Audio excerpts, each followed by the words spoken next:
Soy Carlos Sánchez y este será el segundo video de prácticas de la materia de electromagnetismo.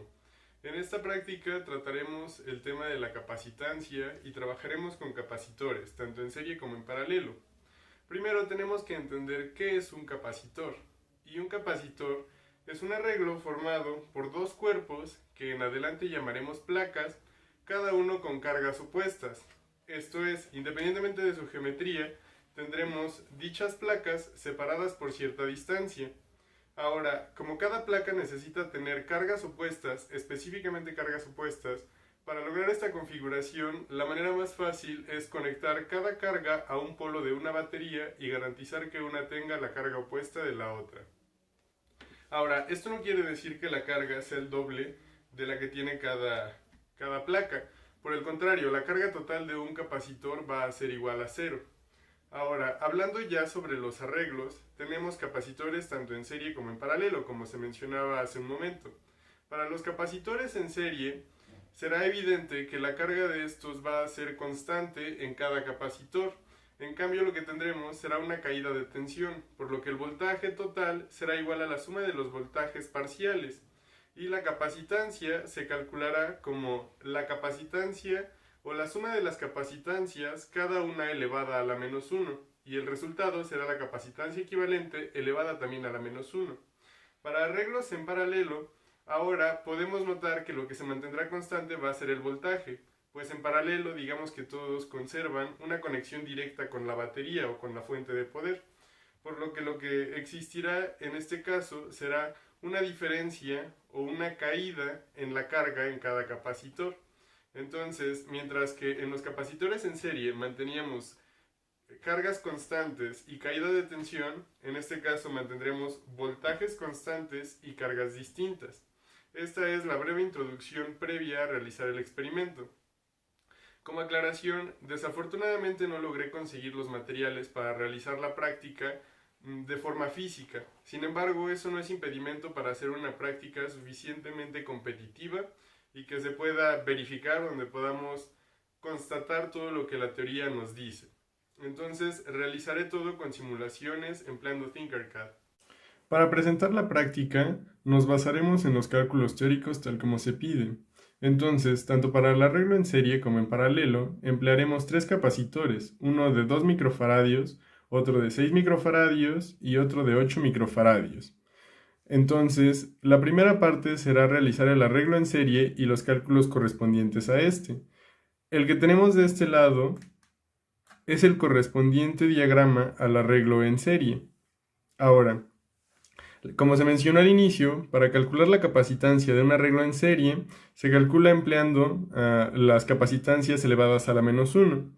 Entonces, posterior a calcular esta suma, se eleva también a la menos 1 para tener la capacitancia equivalente y eso nos da aproximadamente 1.26 microfaradios.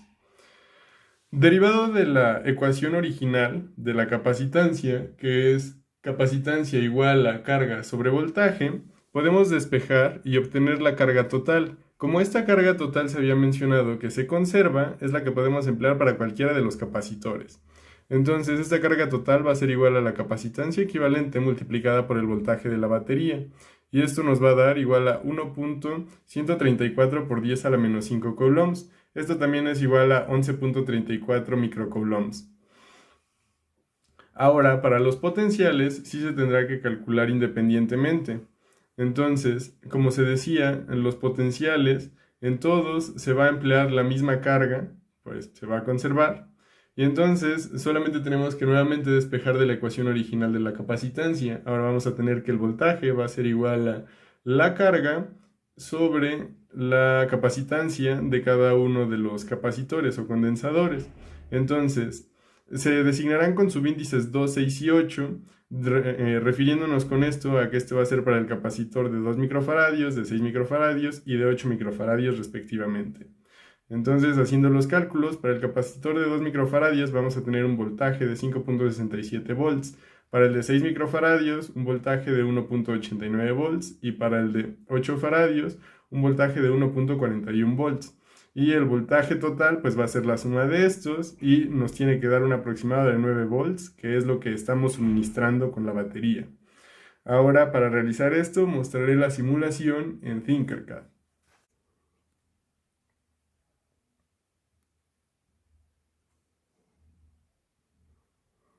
Ahora sí, una vez presionando el botón de iniciar simulación, estaremos listos para ver qué miden nuestros potenciómetros en el voltaje.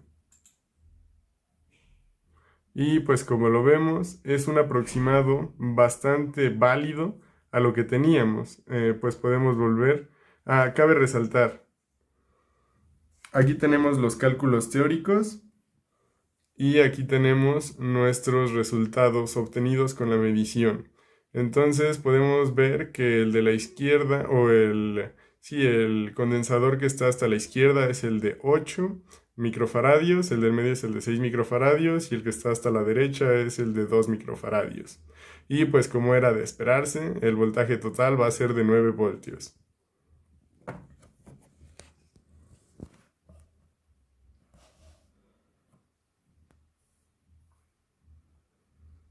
Volviendo nuevamente a la parte de los cálculos, ahora nos iremos para el arreglo en paralelo. Para el arreglo en paralelo, como se mencionaba, lo que se va a mantener constante va a ser el voltaje. Entonces, esto que denominé voltaje equivalente o el voltaje del enésimo capacitor va a ser igual al de salida, que es de 9 voltios. Y la capacitancia va a ser la suma de cada uno de los capacitores sin mayor complicación. Entonces, la capacitancia equivalente va a ser de 16 microfaradios. En este caso, lo que es interesante medir es la carga, pues la carga total va a ser la suma, o la carga total equivalente va a ser la suma de las parciales. Entonces, para calcular cada carga parcial, nuevamente lo que haremos será despejar de nuestra ecuación original, donde la carga va a ser igual a la capacitancia del capacitor multiplicada por el voltaje que estemos suministrando.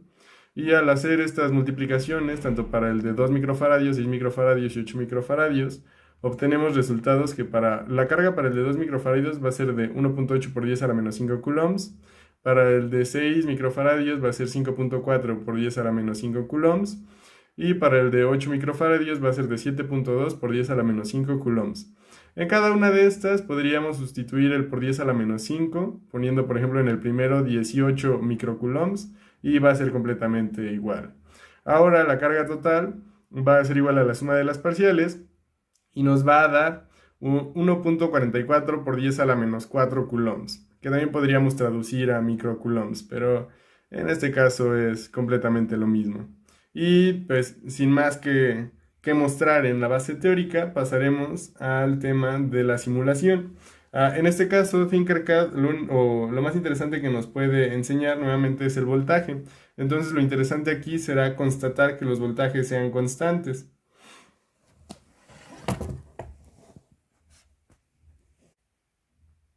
Ahora, cabe resaltar, Tinkercad no nos permite trabajar en la misma computadora con dos simulaciones o sobre la misma cuenta y era demasiado tardado estar moviéndonos de una a otra, pero esto tampoco nos detuvo, solamente hay que cambiar de máquina o tener dos máquinas simultáneas. Y ahora aquí vemos nuestro arreglo en paralelo, donde la conexión de cada uno de los condensadores va directo a la batería. Y tenemos para cada uno también su respectivo multímetro, en este caso potenciómetro. Iniciaremos la simulación para verificar que se conserven los voltajes y tal como estaba planeado, se están conservando. Entonces, lo último que cabrá aclarar será que el archivo correspondiente a los cálculos se va a añadir a la entrega del documento, a la entrega de la tarea como documento para que se puedan verificar que los cálculos estén hechos correctamente. Para terminar con esta práctica, me gustaría hablar sobre una de las aplicaciones más interesantes de este tema, y esta es el efecto fotoeléctrico. Grosso modo, el efecto fotoeléctrico refiere a la emisión de fotoelectrones de una placa metálica sobre la que se hace incidir luz cuya frecuencia supera el umbral de este metal específico. Entonces, aunque suena bastante complejo, es mucho más sencillo tanto realizarlo como visualizarlo. Para eso se puede apoyar en simuladores que se encuentran en la web o hacer el arreglo del que hablaré. Este arreglo se construye empleando precisamente dos placas sobre las que se conectarán o las que serán conectadas a una batería para generar una diferencia de voltajes, una diferencia de potencial entre ambas. Esto es justamente un capacitor o un condensador. Entonces, ambas placas tendrán que ser metálicas. Sobre una de las dos placas se hará incidir, como ya mencionaba, la luz, y al emitirse los fotoelectrones, como es sabido, los electrones pues tienen carga, de hecho es la carga elemental. Estos electrones, al emitirse de la placa negativa, se irán hacia la placa positiva por la diferencia de potenciales. Esto que nos permite, si ponemos un sensor previo a la placa positiva, tendremos un lector de fotoelectrones. Y de esta manera fue como se constató la evidencia o las propiedades de estos fotoelectrones al poder medirse un promedio de estos fotoelectrones emitidos. Entonces, dando un poco más de contexto, gracias al efecto fotoeléctrico, Albert Einstein ganó en 1905 el Premio Nobel de Física. El efecto fotoeléctrico no fue precisamente ideado por él, sin embargo, para que fuera aceptada su tesis, tuvo que hacer varios intentos para entregar esta cambiando de tema hasta que el efecto fotoeléctrico fue el aceptado. Entonces, este efecto fotoeléctrico fue concebido desde el siglo XIX y para realizar su comprobación, tanto teórica y muy posterior práctica, se apoyó en los principios que Max Planck había desarrollado, que ya eran la base de la mecánica cuántica. Como dato curioso, Albert Einstein se negó durante bastante tiempo a aceptar la teoría cuántica de la luz. Sin embargo, él había hecho aportes interesantes a esta. Sin más que decir, me despido de ustedes y los espero en la siguiente práctica.